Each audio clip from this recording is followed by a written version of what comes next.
folks, and welcome to this week's show. Back by popular demand, we've got Ian Claus. Yes, hello, folks. And a quick ho ho ho and a raise a glass. I don't know if you can see the beers there. There we go. So, Merry Christmas, folks, to everybody. We're going to do our top 15. We couldn't do it, we couldn't narrow it down to 10. So, we're going to do our top 15 Christmas songs. We're going to whiz through this. And these are all absolute bangers. You'll have some of the usual hits, some really unusual choices. And a quick warning, I believe there's no Mariah Carey. Although I do genuinely love the song, but I'm maybe worn out through it. So just a quick warning for those fans expecting that to be number one. It ain't Your happening. father-in-law will be pissed off, like his favorite song. Is it really? Wow. It is a great song. Great video. Yeah. Wow. Anyway, I was just thinking of that clip with Mariah Carey with the puppies, but never mind. Right, let's cut the smut and let's get into the talk. So let's dive straight in at number 15. Ian, you're going to go straight into it. What have you got at number 15 and why? Right, I'm really stretching it here. It's not really a Christmas song, but it is because it's in a Christmas film that's not really a Christmas film either. It's When Johnny Comes Marching Home. Traditional. I mean, I don't know which particular recording it is, but it's in the film Stalag 17. Oh, Uh, classic. which is one of my favorite films of all time. With me, one of my favorite directors, Billy Wilder, Yeah. and one of my favorite actors, William Holden, who he would always play, well, not always, but he was very good at playing a cynical type of anti-hero. Yeah, he's definitely an anti-hero, isn't he? Yeah, a bit like a Bogart style. Yeah. But I watched this film at Christmas. It all happens at a prisoner of war camp that goes wrong. It got. I think it was one of these films that was introduced by Alex Cox. He was doing a classic film series. It was a British director, and the first time I seen it, I was absolutely. I thought it was fantastic. It's stuck with me ever since. And when they play this song during the film quite a few times, but right at the end, it's right at Yeah. the critical point, and it's kind of hairs on the back of your neck time on the film. So yeah, absolutely love it. As I say, not really Christmas, but it's my number 15. Well, I'm going to watch that tonight now. And lots of references to Betty Grable as well. And it's Betty Grable, aye. But great, genuinely, truly great film. I'm going to watch it tonight. I absolutely love it. Great choice. And of course, The Clash did a version of it, didn't they? In 1978. So there we go. Great choice. Well, my number 15, it was originally going to be David Essex with The Winter's Tale or Stevie Wonder with his hit as well, What Christmas Means to Me. But I've actually changed it. I'm going for a music. I'm going for the cinema as well. And I'm going for a song from the film The Odessa Files from 1974, I think it is. And it's Perry Como's Christmas Dream. It's an absolutely great song, bizarrely written by Andrew Lloyd Webber and Tim Rice. I never thought I'd have one of them in my listings, but there you have it. It's a So can we great stop the song. recording now?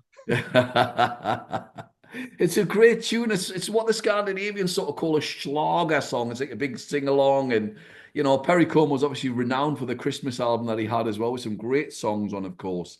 A lot like Christmas, great tune, isn't it? He's a super singer, beautiful, smooth voice, but it's such a great film. It is set it again at a Christmas time, and it always makes me. And it's not a really Christmas film because about Nazis and stuff, same as yours, really. But it's brilliant. It's an absolutely class film. John Voight in it, but it's a super super story, super super song. Really great song. So if you haven't heard it, go and listen to it. Christmas Dream by Perry Como. It's an absolute belter. So that's my number 15 there. What have you got in at 14? Nice. Number 14, I've got the incredible Jimmy Smith with God Rest Ye Merry Gentlemen. Any excuse for a bit of soul jazz and a bit of Hammond organ. So I thought I'd definitely get this one in. He's playing with a big band here, but when he gets his solo slot, he just grooves away, and it's just really funky and groovy. he was one of Blue Note's biggest draws. I think a lot of people look down their nose at the Hammond organ players, rather than the traditional instruments, probably because it was a late comer and not really the maybe not as much skill involved. But to me, there is, I don't know. But anyway, that's my number 14. Yeah, Jimmy Smith, what a player. Great man with his organ, I believe. But number 14, we're in double entendre mode, folks.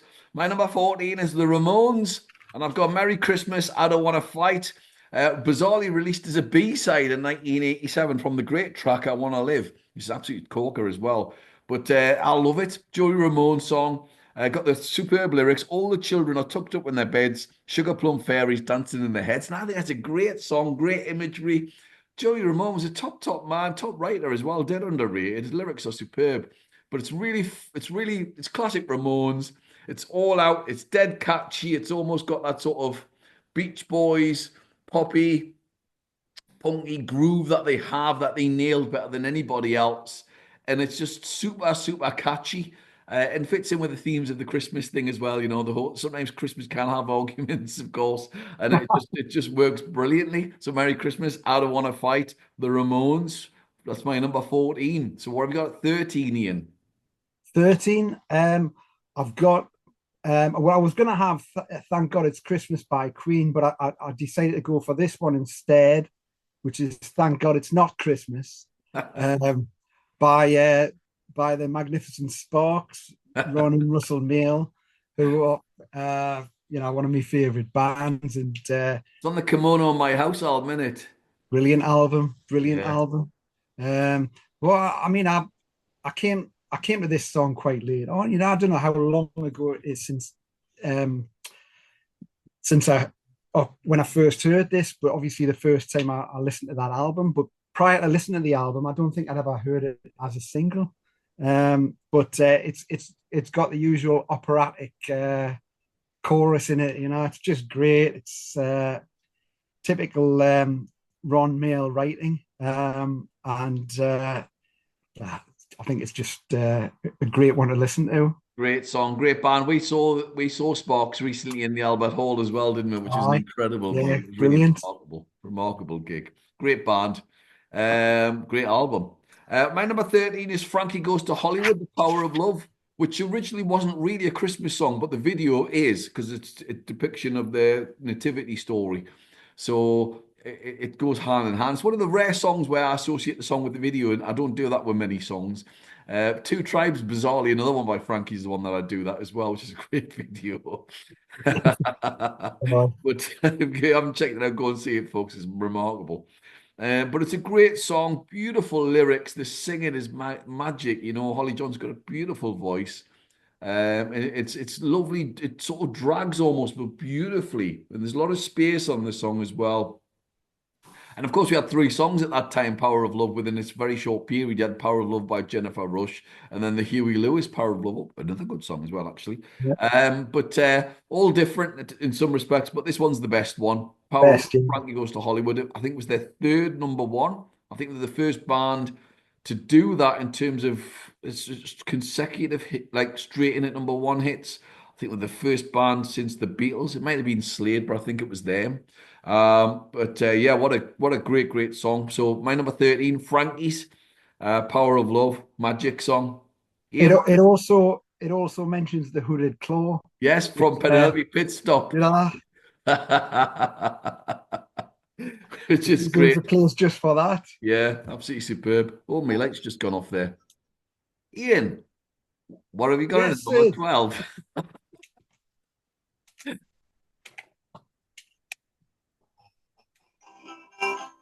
Well, I've got help from my friend here. Ah, You might give you a bit of a clue.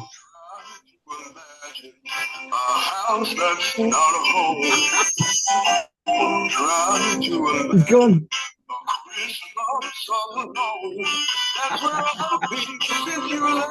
you have to stop it here for copyright purposes. Well, it's a cover, isn't it? So it's not the original. We're only allowed 30 seconds. But Well, but that's, yeah, you might have guessed that's Lonely This Christmas by Mud, one of my favorite bands. It's it's the band that makes me always get up on the dance floor, which is something I don't like to do unless I've had a few or they're playing Mud or someone similar. Um, I love his Elvis impersonation, Les Gray, and when they were on the Christmas Top of the Pops, and he gets the ventriloquist dummy out, and he's like, he starts chewing some chewing gum, and the ventriloquist dummy's doing all the singing. It was great, but it just an old fashioned doo-wop rock and roll Yeah. Elvis type song.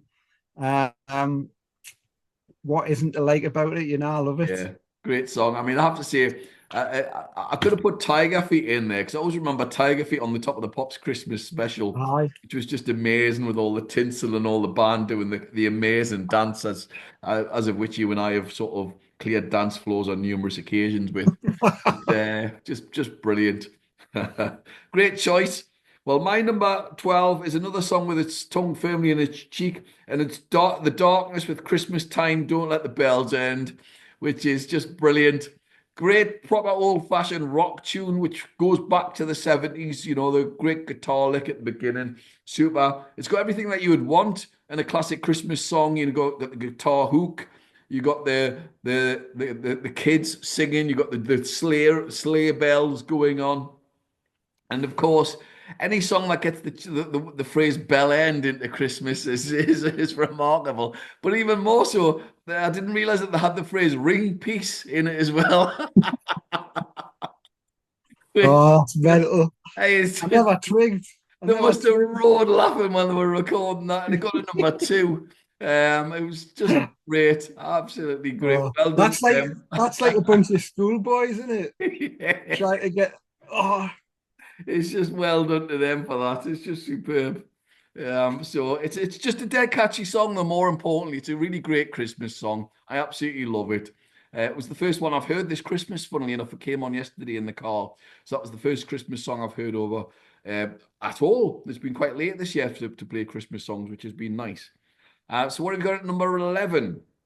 number 11. I've got something nice and classy. It was a late edition, but I'd forgotten about it, which is December Will Be Magic Again by Kate Bush, which it's not really, I mean, it doesn't really say it's a Christmas song. It's just it could be on any of our albums. I think it's a fantastic showcase of our vocal range and kind of outlandish songwriting style. Typical Kate Bush, but it's just a lovely song. And it's just her and the piano. Yeah, I But mean, I'd it's a great recommend it song. if you haven't heard it. It is. It's on my list, and it only made number 29, which is just remarkable. I can't believe it. It's such a great song. I think George Yeah, Michael did a version of it as well. It's a top song. It really is a great song. And of course, she's got other Christmas connections with 50 Words for Snow as well, which is a great album. Go and check that out, folks. But yeah, it's a great tune, and obviously she's a genius. yeah. And by the way, folks, as well as subscribing and liking our channel, and I keep forgetting to do that, go and check our Kate Bush album and songs shows out. We've got a couple on Kate Bush, so she is absolutely superb. Good choice though, love it. My number 11 is Leona Lewis, One More Sleep, which is it got to number 3 in 2013. It's one of the four biggest UK Christmas songs of the 21st century, apparently. And it's very much a Motown type song. It's beautiful. It's got a lovely groove, great video. Really, obviously, it's upbeat. It's super catchy. And if you've never heard it, and I know Ian hasn't I heard don't it, think I have. yeah, it's a great song. It's one of them that you go, all right, that's really nice, and then you start humming it, and it's like just sort of it's a quick it's slow burn, and over a period of time, it really grabs you. And I think it's one of those as well that's just slowly but surely risen up on the playlist at Christmas time. It's become more and more popular, and it should have been a number one smash, to be perfectly honest. There'd have been some ridiculous crap Christmas song at the time that would have been number one, but it's an absolute belter. So Leona Lewis, super song. One More Sleep's my number 11. Now top 10. Ian, what have we got in at 10? Number 10, I've got off this album here. I don't know if it'll show up properly. from a Charlie Brown Yes, Christmas. yes. Just saw Snoopy there and Uh, Charlie Brown.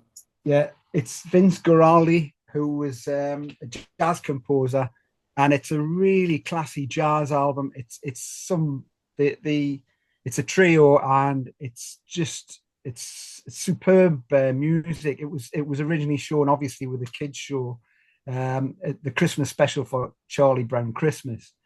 Um, but you can take your pick on which song. I've gone for O Tannenbaum, which is the uh, Christmas or Christmas tree song, a traditional song. But equally, Christmas Time Is Here is another song on that album. That's his composition, and it's just absolutely sublime. Some lovely laid back bass and with a bit of a bass solo on that as well. But I'd recommend anybody listen to this whole album. It's really it's a great jazz album. Even if you're not that into jazz, it's a nice background music, laid back I'm going to check style. it out because I've not heard it. Yeah. Oh, it's brilliant. He's got some great compositions on. Probably you might have heard of Linus and Lucy, which is a recurring theme for the characters. Right, okay. That's probably the most heard one. But yeah, that's it. So Charlie Brown Christmas, or Tannenbaum. That's number 10. Yeah, no, I look forward to that. Well, my number 10 is obviously a classic one, and it's Wham's Last Christmas. Got a number two in 1984. Would have been number one, obviously, but Band Aid came out that year. And what George did as well as writing a great song, he gave all the royalties to Band Aid, which I just thought was magnificent. What a top man. What a top man. A really generous guy in real life as well, of course. And I believe he even though he didn't write it, he was it last was it Careless Whisper? He gave a credit to Andrew Ridgely just to make sure that he was financially fine. What a top guy! What a great bloke, you know. And it's a great song, beautifully written, beautifully crafted. And the other, I think it was a double A side with Everything She Wants, which is also a great song. Really cool sort of groove song. Good dance song, actually. It's just a great tune. It's one of them songs I'll play on acoustic guitar and sing. I might go and busk it over the next couple of weeks at and buskers evenings and stuff locally. It is just everyone will just sing along. You know, have a few drinks and just sing along. It's just a great tune. It's a great tune. So number 10, and a great film, by the way, if you get to see the film with the beautiful Amelia Clark. So number 10, Last Christmas Oh. by Wham. Great song. What have you got at number 9? Well, before number 9, you've ticked the box for me in-laws. You've done my father-in-law's favorite, and now my mother-in-law's favorite. Pauline. So I'm a disappointment to the family. Well, they always Um, loved me, and you know. Number 9, I've got the one and only Dean Martin, Oh. with Silver Bells. Um, he's just a class of his own. You know, even when he was with you watch if you watch him when he was on with the Rat Pack, there was something absolutely that drew your eyes to him, even with Frank Even with Sinatra. Frank. Yeah, he just draws your eyes to him. He's got some superstar charisma, and he's languid kind of sleepy sort of style of singing was, Yep. was great. So the song is Silver Bells. I think that's probably the one that showcases his style more than anything else. And it's kind of one of those like whiskey by the fireside songs, comfort ones that you've known from when you're a little kid, and it's just cool. Brilliant. Great That's my singer. number 9. Great singer. A great double act with Sammy Davis Jr., of course. Aye. Who was a genius, may I add. What a singer and dancer he was. What a dancer.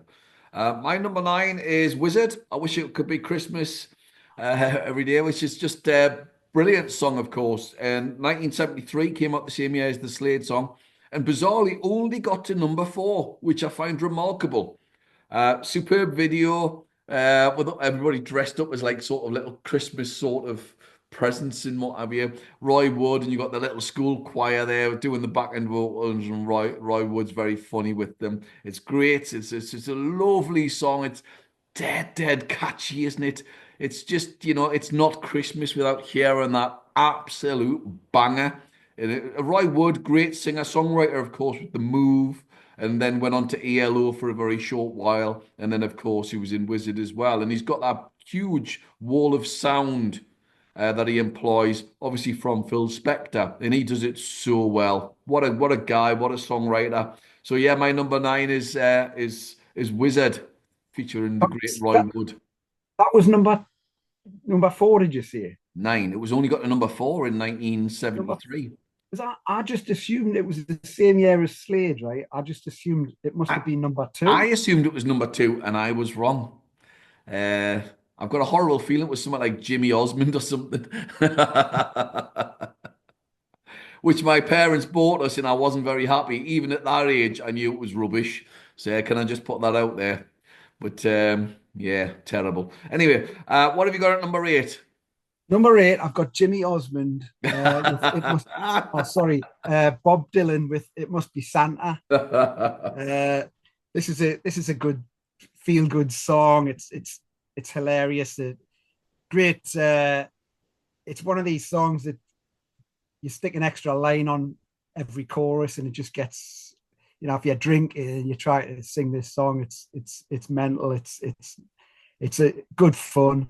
Um, and I, I think there's quite a funny video with this one as Yeah, the well. video is brilliant. He's at a party Yeah, and there's like fights going on and people smashing plates. And it actually, I'll spoil the game here because it's my number eight as well. And it's like a polka meets what they call a klezmer, which I'd never heard of.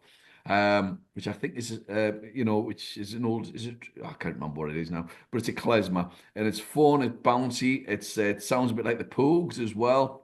It's just aye. brilliant, isn't it? It's a great sort of tune. You can't not enjoy it like when it comes No, on. I think there's a klezmer like a sort of is it something like a sort of Jewish type of dance song? I think it's got that sort of element to it as well as a polka. So it's Aye, yeah, it's yeah. um it's a great tune. And Um, the bonus is he doesn't play the harmonica he on doesn't it. play the harmonica, so it's So it's it's yeah, already a winner. yeah, But it is a great tune, so it's fabulous. It's one of those songs I'd heard and I remember like thinking, "Wow, that's Bob Dylan." That's so uh, jovial and unusual and so yeah. unexpected. So I, yeah, I don't. my number eight as well. Yeah, well, I don't really go for Bob Dylan much. I've not got anything in my collection by him.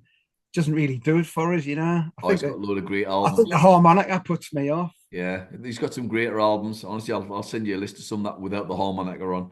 Well, I Uh, think it was you that sent us a link for It Must Be Santa originally. Like I yeah, hadn't heard that, but yeah, I like that straight away. great song. What have you got at number seven then?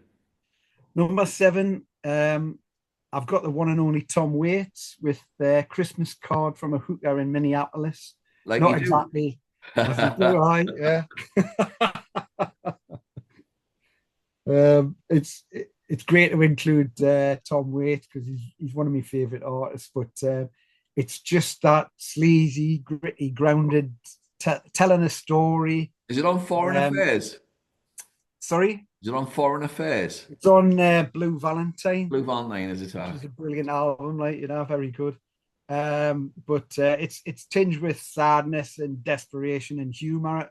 There's always humor in these Yeah. songs, but he's perfected that style of song to he's got his own stamp on it now. It's not an uplifting song, but it's a great song, and I, it's not one. It's you probably don't hear this on many Christmas No. playlists, to be honest. But I just wanted to get it on because I could, because it was Christmas No, that's related.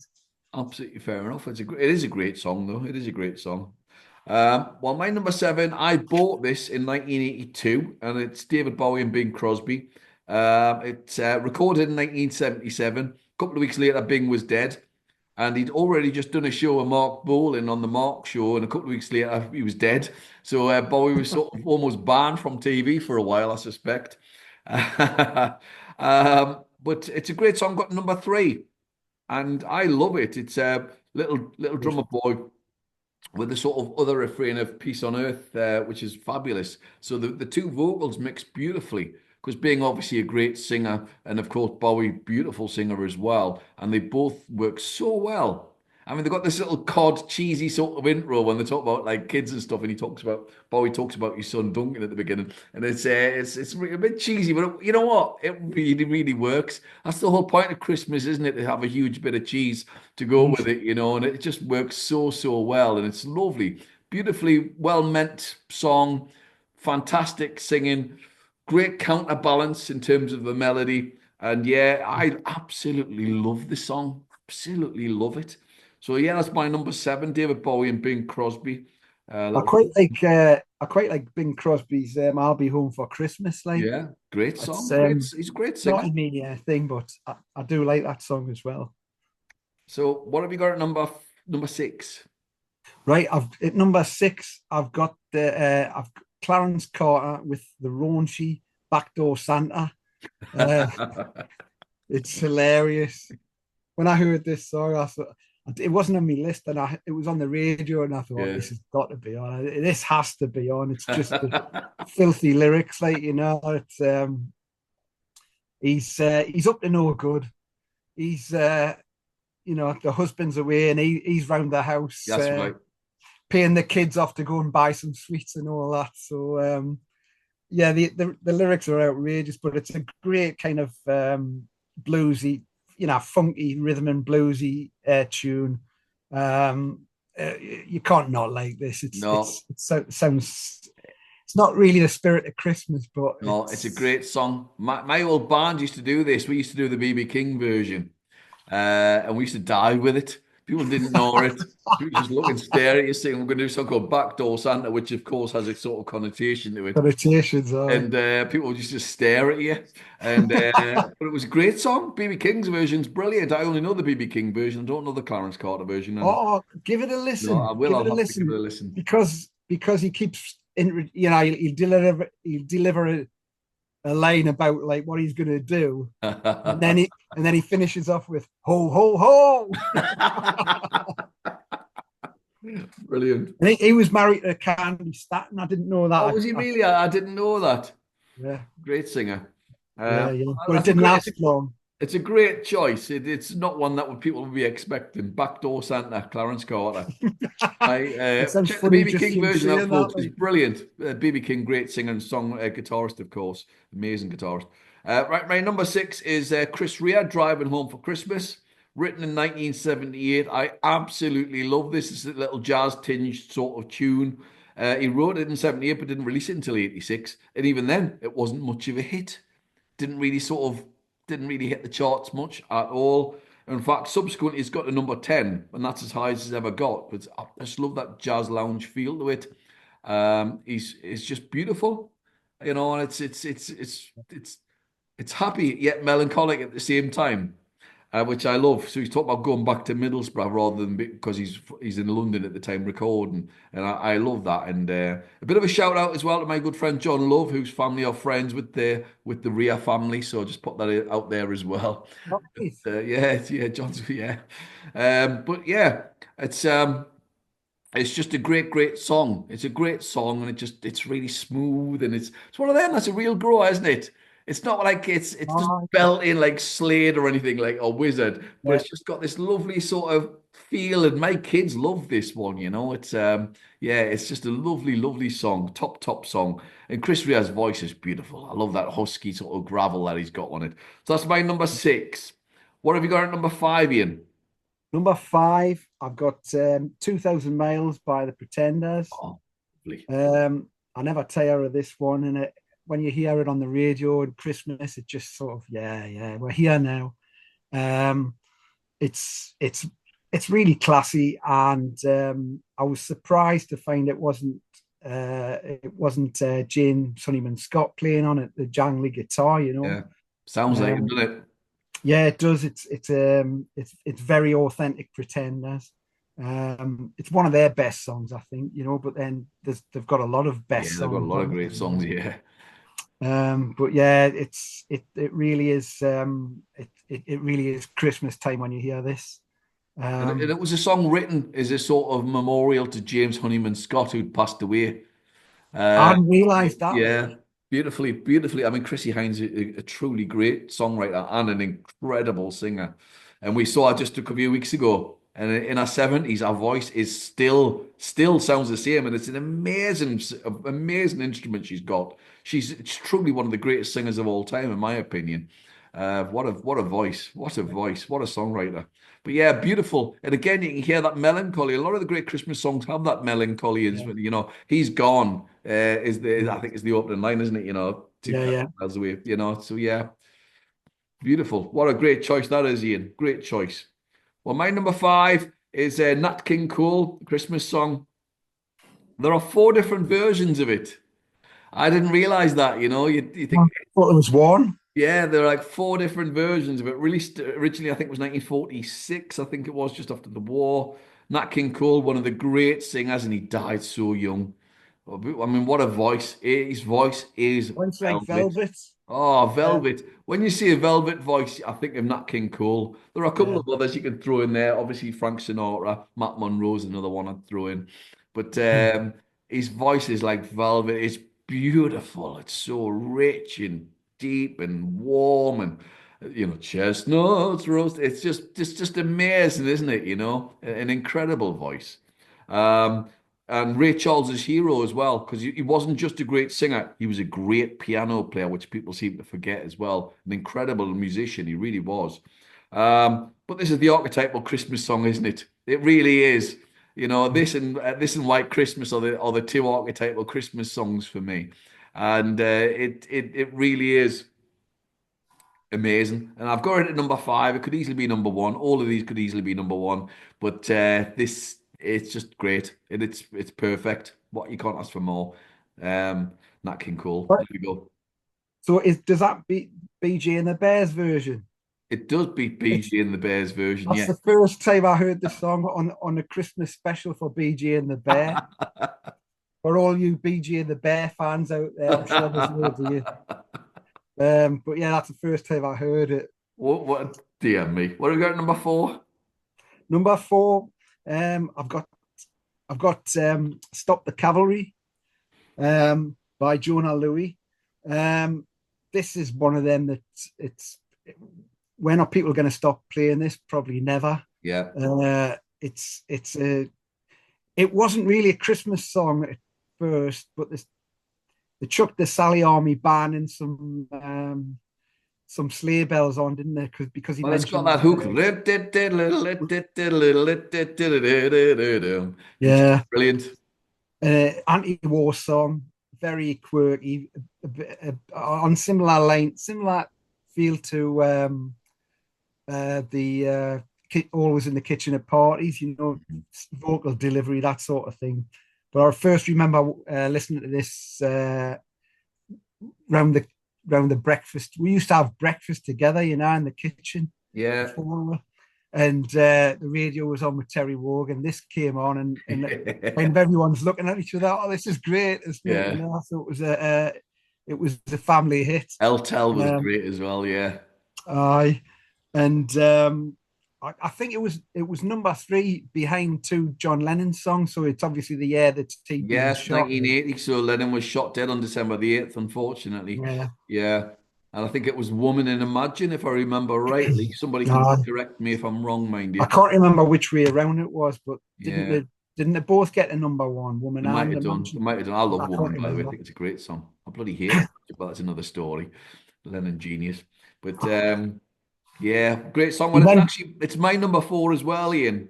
oh, is it? Yeah, so it's apparently number seven on the PRS highest earners at Christmas, and I just love it. It's just dead catchy, and I love the bubba dubba dum bum bubba dubba dum dubba dum dum dubba dum dubba dubba dum. We all join in, don't we? Dubba Yeah, dubba yeah. dum. And of course it's got the references to Churchill, World War One, and then I wish I was at home for Christmas, and it's just beautiful. It's beautifully written, beautifully sung. It is a perfect song. Yeah, and then it's so it's festively, it's just brilliant. It is brilliant. I absolutely agree with everything you've said. So yeah, that's my number four as well, Jonah Louie. It's just fantastic. What have you got number three? Number three, I've got The King. I've got Blue Christmas by Elvis. I had to have this on. I absolutely love it. It's one of these that, you've had a few drinks and then you sound like Elvis, basically, so you can join in I'm and not sound a fan exactly of it. the I've same. never have been. Oh, it's brilliant. What you not like about it? I think I it's, just, well, the King's got loads of better songs, and it's just not for oh me. yeah, it's, I don't know, it's typical King though. It's like really slow ballad sort of. It's for me, it's the King almost going in club mode, you know. Well, yeah, Christmas. and that's what I like about it. That's what I like about it. Sing along to this one every time.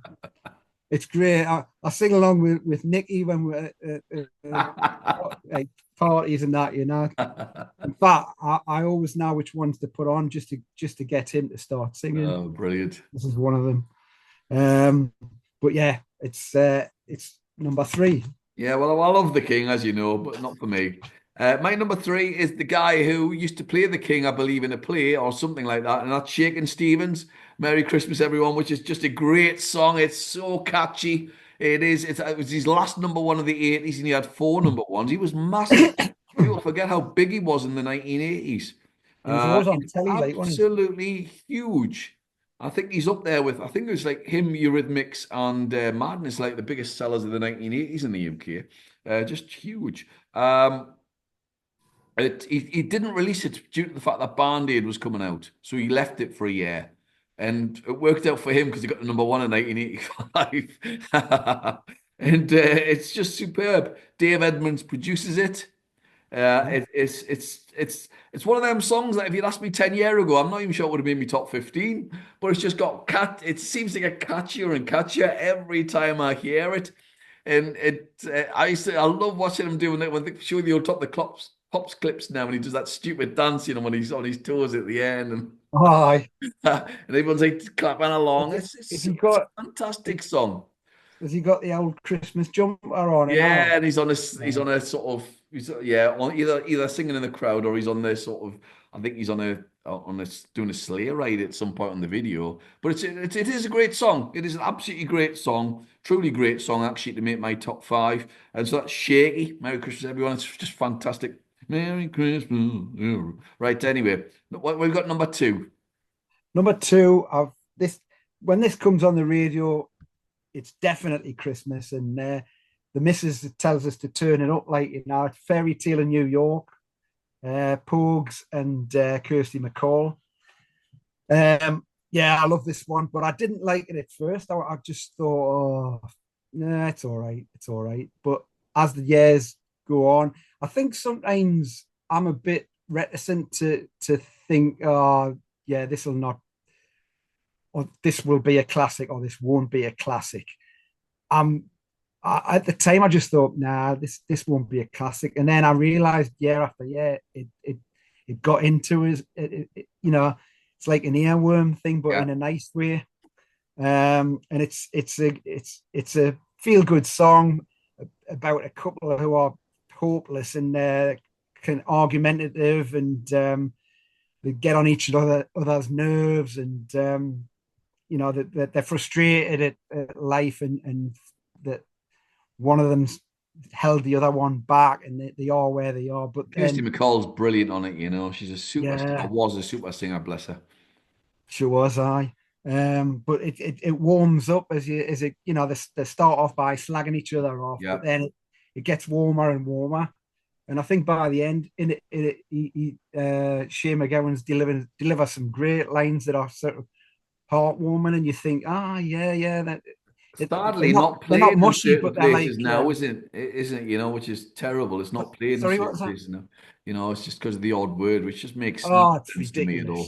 ridiculous, No sense to ridiculous. me at all. But it is a great Oh, song. It's a great song. Doesn't make my list, but it is a great song. I've seen both acts live. Yeah. Yeah, super choice. My and I think was voted the nation's favourite, which it's not mine, may I add, but great choice. My number two is Darlene Love, Christmas, Baby, Please Come Home, which I have to say, it was 1st of December today when we record this, and it was the first Christmas song I've played in the house. It's just one of them you dance around the house to. It's just The voice, Darlene Love is just a great singer. The voice is remarkable on that fantastic Phil Spector Christmas album from 1963. People don't know Cher is one of the backing singers on it. Is she? She is, yeah. She is one of the Is backing she? singers. She must have been very, very, yeah, must have been very young on it. Um, it's just brilliant. It's joyous. I think it's the only word I can describe it as.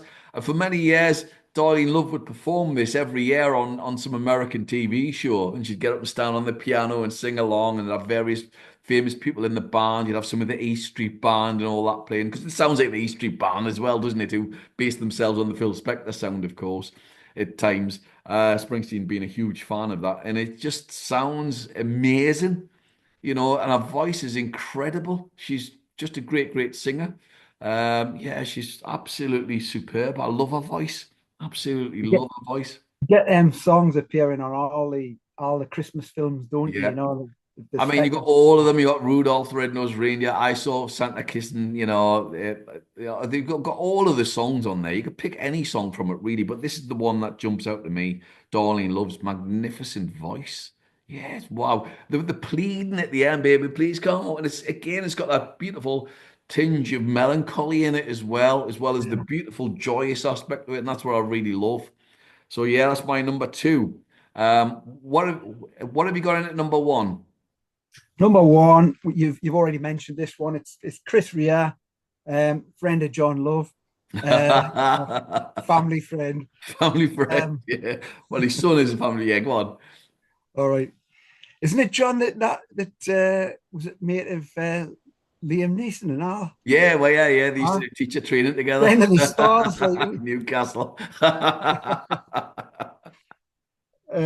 Yeah, this song's quite personal to me because I've been down in London, about 30 years. So every year when I'm driving home for Christmas, it goes on, whether it's on the radio or I put it on myself, and it's like, you're looking around at people and think, yeah, I'm living it, kind of Yeah, thing. But it's yeah, he's gravelly voice, but with a kind of uplifting jaunty piano. It's like I don't know, like a horse trotting along or something. yeah, It's yeah, yeah. but it's a great mix.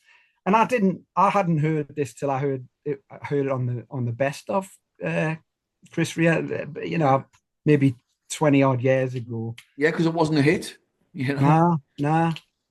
But no, just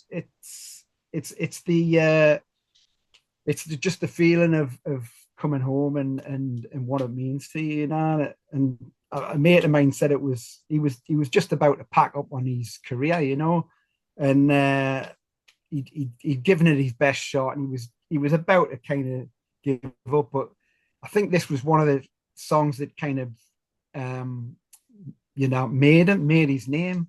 But he was close to chucking it all in and just going back home, and that would have been Mm. it. So yeah, that's my number one. Well, great. Well, that's a great choice, I have to say. My number one, my mother used to be the babysitter of the manager of the band, who was Chaz Chandler. So she used to babysit his kids, and the band was Slade. So Slade, number one, 1973. Me and my brother got it, as well as that bloody awful Jimmy Osmond song. And me and our kid used to be dancing around the room to it, jumping up and down to Slade singing "Merry Christmas, everybody." It was just, it's a remarkable song in my opinion. And can I just say, Slade have got at least 30 other absolute bangers. So go and check out their like double greatest hits because it's remarkable. They are one of the most underrated bands, one of the greatest bands of all time in my opinion. And it's fabulous. Noddy and Jim Lee basically put two songs together. Noddy had sort of wrote the middly bit from sort of in the late 60s. Jim Lee helped write the other bits and then they put them together and it works perfectly. It's such a feel-good song. And in 73, and people won't remember this unless they were around in the UK at the time, it was quite quite dismal. There was power cuts left, right, and centre. And you had this really joyous song that came out, and it was fantastic. It was recorded in America in the record plant, I believe, in August, and yeah, it's just an incredible song. It was their sixth number one, 6 number Oh, yeah. ones, 3 number twos, just uh, amazing. I think they might have had more later on if you include the 80s stuff. Just amazing. A truly great band in my opinion. It's been in the charts numerous times since it sold over 1 million at the time. Just a remarkable song. I love the references to the granny rock and rolling with the rest. It sums up exactly what you do with a Christmas party. Noddy's voice, of course, the whole "It's Christmas" thing that's been done to death. But Noddy's a remarkable singer as well. Nobody sounds like him. He's a brilliant singer. He's a truly great singer. He can do, yes, he can do the whole rock and rousing thing, but he can do beauty and like a soulful voice as well with things like "How Does It Feel" and that. Slade are one of the great bands, but this song to me is my favorite Christmas song because it just reminds me of being a little kid with my brother dancing around, and we would sing it in this rather grim part of Newcastle where we lived at the time before they knocked it all down in the early 70s. And it was, and it's great. It's an absolutely great song. So yeah, my number one is Slade. Merry Christmas, everybody. And it wasn't a hit in America. It wasn't even released. Good sake. How? Why not? I don't understand it. But there we have it. So Ian, what sort of honourable mentions do we have? Honorable mentions. The Monkees, "Unwrap You with Christmas," which is a really catchy song. Yeah, It's written by Andy Partridge of XTC, which yeah. is why I like it so much. Um, and he takes all of the best parts of other Christmas songs and mashes it together to try and get a hit, like you know. Um, Santa Claus is Coming to Town, Bill Evans, which is just a jazz tune, but it didn't quite make the top 15. Another rock and roll Christmas, Gary Glitter. We're gonna be cancelled. um, Merry Christmas, Everybody, Slade. River by Joni Mitchell, which is a lovely song off the Blue album, great album. And Ring Out Souls the Spells, Jethro Tull. Yeah, I've got that on my list, and I've got the fella of Greg Lake's song, which is fantastic. I've got the Mike Oldfield one, which I love. Oh, aye, aye. Boney M, Mary's Boy Child. Yeah, yeah, yeah. It's phenomenal from 1978, weren't they? We've got Aye. John Lennon, Merry Christmas, which was clearly influenced by the Stubble song by Peter, Paul, and Mary. And obviously I've already mentioned David Essex, Winter's Tale, which was written by Mike Batt, which is a great song actually. So yeah, there's quite a lot there. Unfortunately, that we couldn't cram in, and of course Mariah Carey, may I add. But And it stand that song, like. it's a great song. But so yeah, there's loads of songs that we could. ABBA had a really good sort of New Year-y one, and also can I put out there the Greedy Bastards as well? Can I throw in as well, which was Phil Lynott and Steve Jones and Paul Cook. So we had the Pistols and Thin Lizzy put together, and they had a sort of Christmas tune that they had, which I really love as well. So it's the top song. I know nothing of Oh, this. it's a great song. We used to do it again. Used to do that with the band. But there we go, folks. Send in your lists. Hope you enjoy the show. And most importantly, of course, have a Merry Christmas, folks. Take care and all the best. Bye bye. Bye, cheers.